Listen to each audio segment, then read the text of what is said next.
Hello મિત્રો, જય Shri Krishna, good morning. કેમ છો બધા મિત્રો? તો આજે સવારે વહેલા જાગી ગયા છે, વરસાદમાં રોકાઈ ગયો છે. તો મિત્રો સવારમાં ખેતરે આવી ગયા છે, કટડીઓ પણ લઈને આવ્યા છે 4-5 સરવા માટે. વિડીયોની અંદર બતાવીશ. જો મિત્રો, તો કટડીઓ તો ખુલ્લી ખેતરમાં લાવી દીધી છે.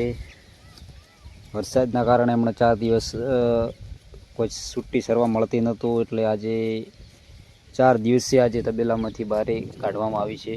વરસાદ આજ પણ થોડો વિરામ આપી દીધો છે, એટલે પશુપાલક મિત્રોને થોડો સંતોષકારક કામ કરી શકશે.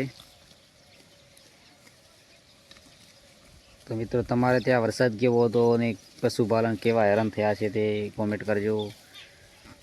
અમારે અહીંયા તો બહુ જ પુષ્કળ પ્રમાણમાં વરસાદ જોવા મળ્યો છે, પડ્યો છે, એટલે ઘાસચારો પણ નાખી શકતા તેમ નહોતા. 4 દિવસ તો હમણાં બિલકુલ જ સૂકું ઘાસચારો આપ્યો છે તબેલાની અંદર.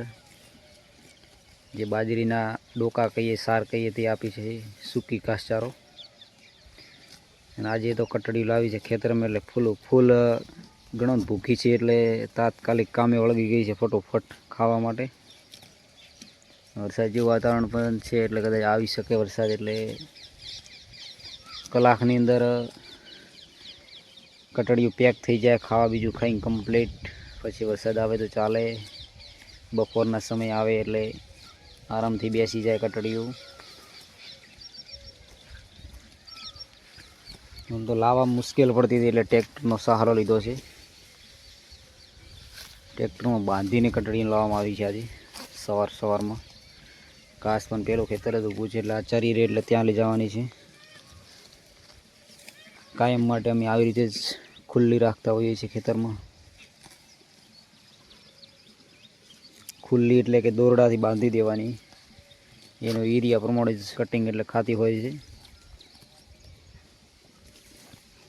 તો દરેક પશુપાલકોને એક સંદેશ જ છે કે મિત્રો, કટડીઓને આ રીતે ખેતરમાં બાંધીને રાખો, એટલે યોગ્ય સમયે ઘાસચારો લઈ શકે.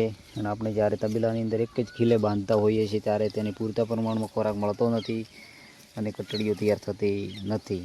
એટલે કે સમય લાગી જાય છે એનો ઘણો, ને 20-30 મહિના એનો લાગી જાય છે. પણ આ કટડીઓ તમે જોઈ રહ્યા છો તે ફક્ત 7-8 મહિનાની જ છે. અમે આવી રીતે તેને ઘાસચારો આપી રહ્યા છીએ. સવારથી દાણ તો ખરું જ, મને ઘાસચારો પણ આવો ખુલ્લો આપવામાં આવે છે, જેથી કરીને કટડી જોરદાર તૈયાર થઈ જાય. તો મિત્રો, વિડીયોને લાઈક, સબસ્ક્રાઈબ કરી દેજો. જય શ્રી કૃષ્ણ. આજે વિડીયોમાં આટલું જ.